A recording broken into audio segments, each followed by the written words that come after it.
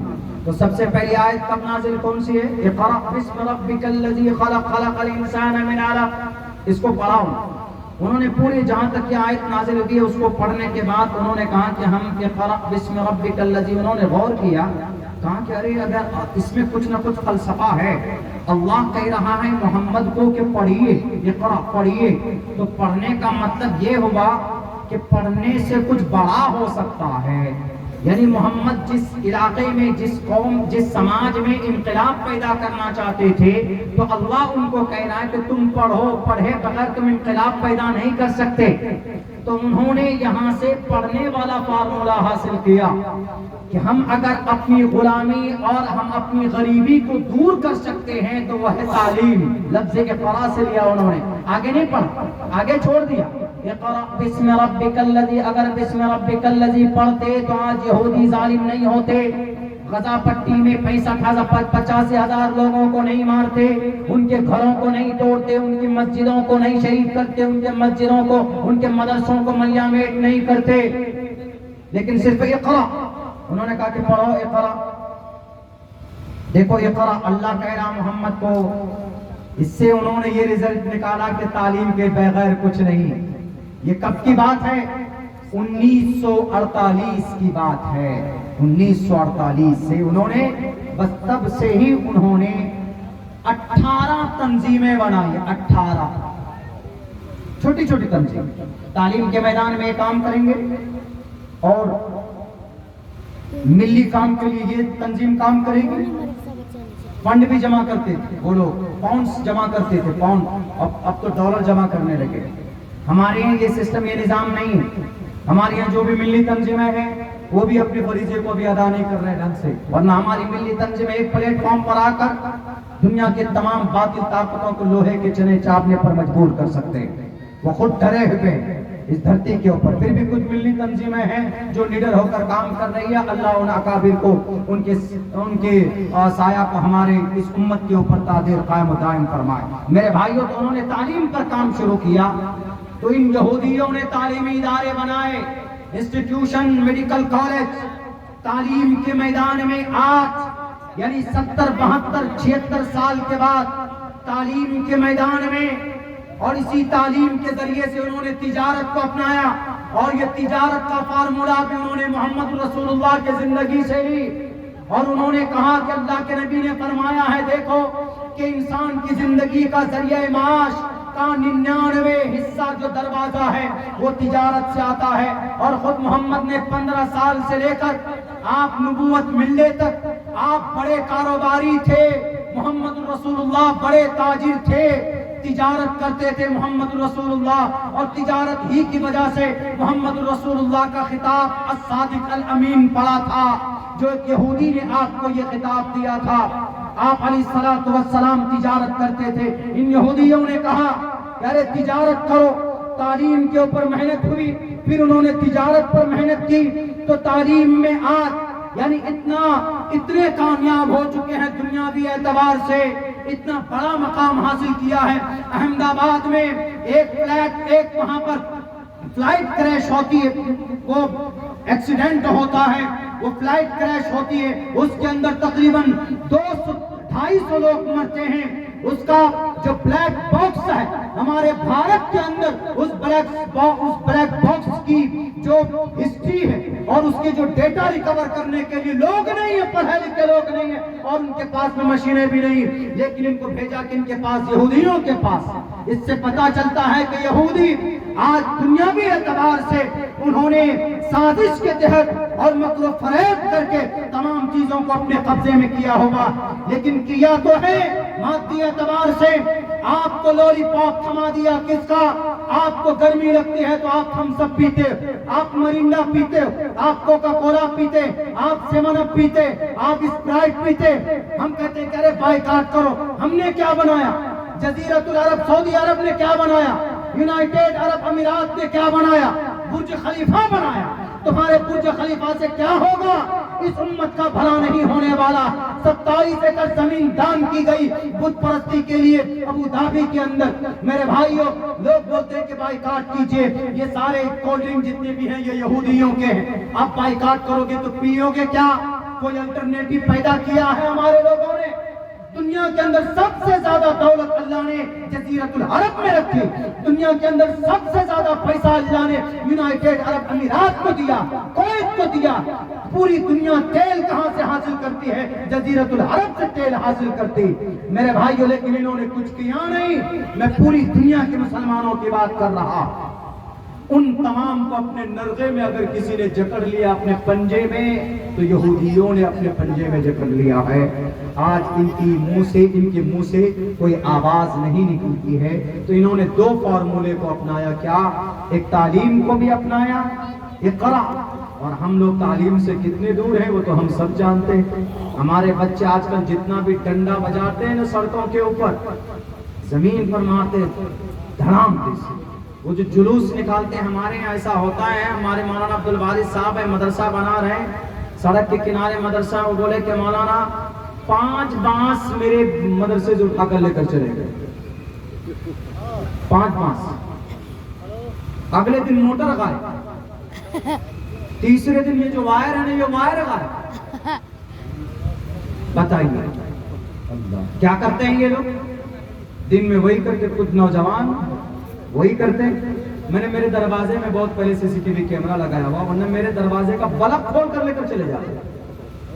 ارے یہ مولانا بہت بولتا ہے، محرم میں جو ہم لوگ جلوس نکالتے ہیں بہت بولتا ہے، لو پریشان کرو۔ آم کے پیڑ ہے ہمارے دروازے پہ، 2 مجاہد بھائی دیکھے ہیں، آم کا اس میں آم بہت ابھی بھی ہے، تو وہ توڑتے تھے، ڈنڈا مارتے تھے، کئی برباد ہو کر نیچے گر جاتے۔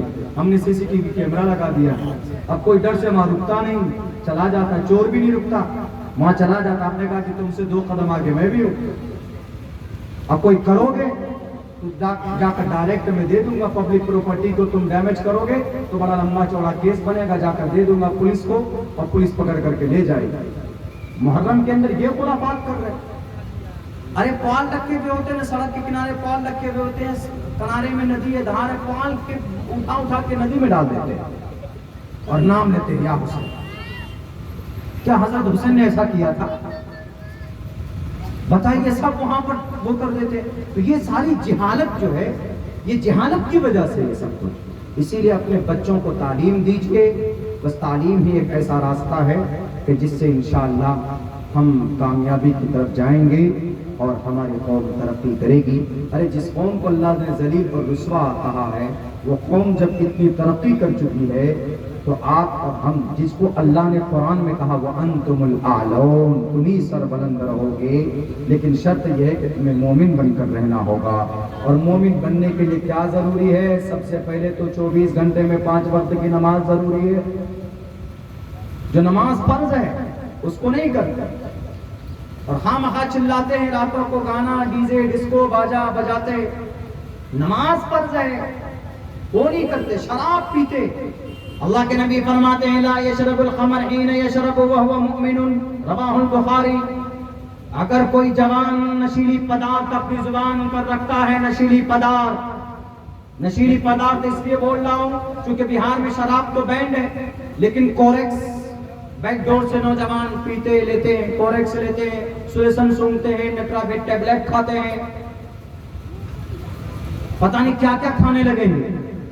نشہ جس چیز میں مل جائے اس کو بھی کھانے لگے.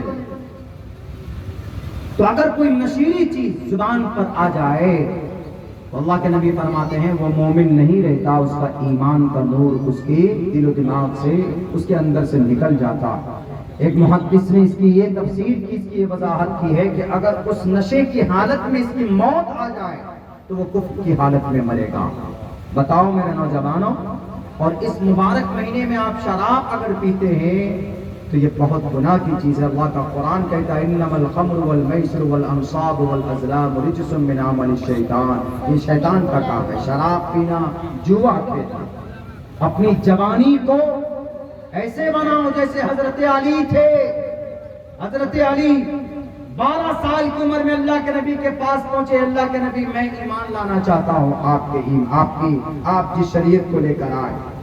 اللہ کے نبی نے کہا کہ ارے بڑے میاں سے پوچھ لو، اپنے ابا سے پوچھ لو، چچا سے، ابو طالب سے، حضرت علی کے والد محترم خواجہ ابو طالب سے پوچھے، چونکہ اللہ کے نبی کو اس وقت سرپرستی تھی، خواجہ ابو طالب کی سرپرست مانتے تھے. تو اللہ کے نبی نے کہا کہ علی جا کر پوچھ لو اپنے ابا سے، پہلے اجازت لو. انہوں نے کہا کہ اچھا ایک بات بتائیے، میرے ابا کو جب میرے اللہ نے پیدا کیا تھا تو اللہ نے مشورہ کیا تھا میرے ابا کے والد سے؟ کہا کہ نہیں کیا تھا. کہا کہ جب میرے ابا کو پیدا کرتے ہوئے میں اللہ نے مشورہ نہیں کیا تو اس اللہ کی دین کو قبول کرنے کے لیے میں میرے باپ سے کیوں مشورہ کروں؟ 12 سال کی عمر میں یہ جذبہ دکھنا چاہیے ہمارے جوانوں میں. مسجدیں بھری بھی نظر آنی چاہیے. جو فرض ہے من ترک الصلاۃ متعمدا فقد کفر، جان بوجھ کر نماز چھوڑنے والا کافر بن جاتا ہے. امام احمد ابن حنبل یہی ترجمہ کرتے ہیں. امام ابو حنیفہ فرماتے ہیں کافر تو نہیں بنتا، کفر کے دروازے تک پہنچ جاتا ہے، کفر کے دروازے تک. اسی لیے میرے نوجوانوں اس پرفتن دور میں قرآن سے رشتہ مضبوط کیجئے، نمازوں کی پابندی کیجئے، اپنی مسجدوں کو آباد کیجئے، اور نئی جنریشن کو تعلیم دینے کے لیے اپنی زندگی کا ایک حصہ ان کے اوپر خرچ کیجئے کہ ہم اپنے بچوں کو تعلیم دیں گے. اب بات یہ رہ گئی کہ مولانا کون سی تعلیم دے، دینی تعلیم دے کہ دنیاوی تعلیم دیں؟ میری اس کے اوپر ریسرچ ہے. میں تو کہتا ہوں کہ دینی دنیاوی کو بانٹیے نہیں، اس کو انگریز نے بانٹا ہے. 1842 میں دین کی تعلیم الگ، دنیا کی تعلیم الگ کر دی. حالانکہ تعلیم ٹوٹل تمام تعلیم کا منبع اور مخرج وہ قرآن ہی ہے. چاہے سائنس ہو، چاہے میتھ ہو، چاہے بایولوجی ہو، چاہے کیمسٹری ہو. کیمسٹری کو پہلے زمانے میں ان میں کیمیا کہا جاتا تھا. میتھ ہو، میتھ کو حساب کہا جاتا. یہ ساری چیزیں قرآن سے نکالی گئی. انگریز نے اس کو الگ کیا تاکہ دوری پیدا ہو جائے، اور وہ جو چیزیں ہیں میتھ، سائنس، بایولوجی، جیوگرافی اور کیمسٹری اس کے حمدللہ بن جائیں.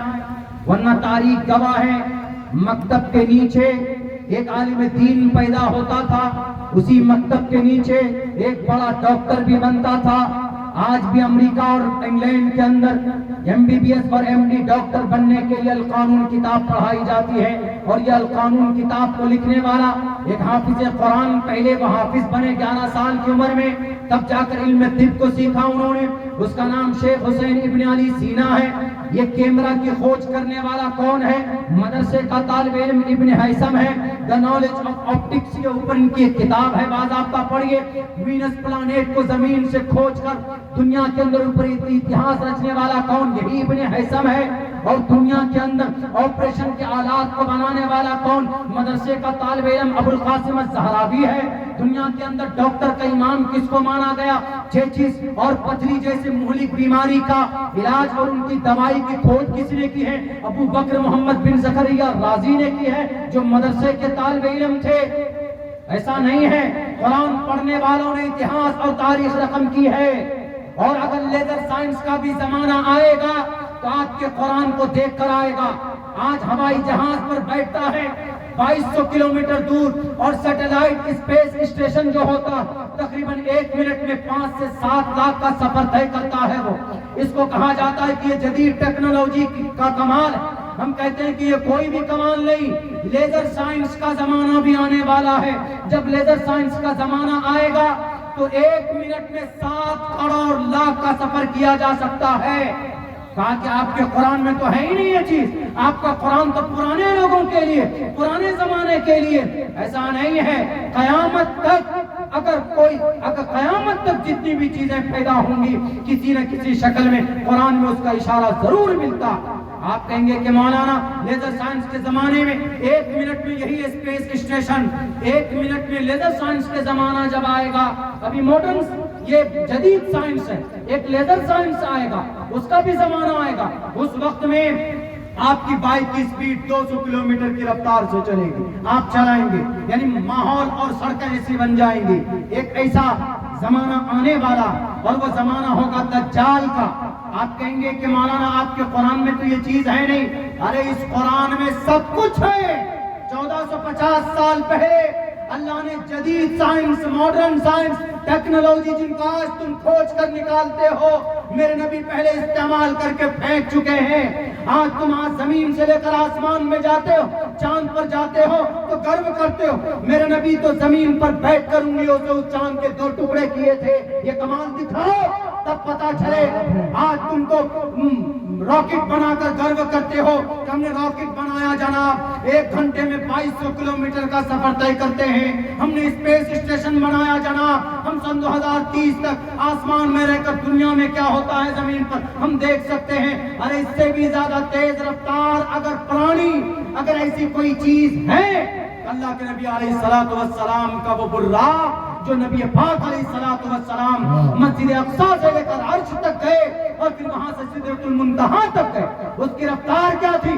قیامت تک کوئی آلات نہیں آ سکتا، کوئی ایسی تیز رفتار سواری نہیں آ سکتی جو براق کی رفتار سے زیادہ، اس لیے کہ اس کی رفتار اتنی تھی جہاں تک نظریں جا سکتی تھی وہاں ان کا 1 قدم پڑتا تھا۔ آؤ لیزر سائنس والوں، ماڈرن زمانے والوں، میرے نبی سے میرے قرآن سے آگے نہیں بڑھ سکتے۔ اسی لیے کہا جاتا ہے کہ وہ وَتِبْيَانًا لِكُلِّ شَيْءٍ، اللہ نے ہر چیزوں کو بیان کر دیا ہے۔ موقع بموقع یہ ساری چیزیں آتی رہیں گی۔ اسی لیے تعلیم آج کل اس کو بانٹ دیا گیا ہے۔ ہمیں اپنے بچوں کو سب سے پہلے اپنے عقیدے کی تعلیم دینے کی ضرورت ہے، اپنے قرآن اور اپنی حدیث کی تعلیم دیں۔ اس کے بعد ساتھ ساتھ آپ ان کو میتھ بھی پڑھائیے، ان کو کیمسٹری بھی پڑھائیے، ان کو جنرل نالج بھی پڑھائیے۔ یہ بھی ضروری ہے، یہ بھی ضروری ہے زمانے کے حساب سے۔ جیسے آج چناؤ آیوگ نے اعلان کر دیا، آپ سب پریشان ہو گئے، مولانا کیا ہے؟ بنگلور سے میرے پاس فون پہ فون آنے لگے، بولا مولانا سمجھ میں ہی نہیں آ رہا کیا مانگ رہا ہے کیا نہیں مانگ رہا ہے۔ تو وہ اس کو سمجھنے میں آپ کو مدد ملے گی۔ ضرورت کے حساب سے آپ ماڈرن ایجوکیشن بھی حاصل کیجئے، اور اگر آپ ضرورت نہیں، آپ اگر چاہتے کہ آپ اپنی لائف میں اس کو پروفیشن بنائیں، آپ ماسٹر بنیں، انجینئر بنیں، ڈاکٹر بنیں، اسلام کے خلاف نہیں ہے، آپ بن سکتے، اسلام منع نہیں کرتا ہے۔ اسلام اتنا نیرو مائنڈ نہیں ہے، بلکہ اسلام اوپن ہے۔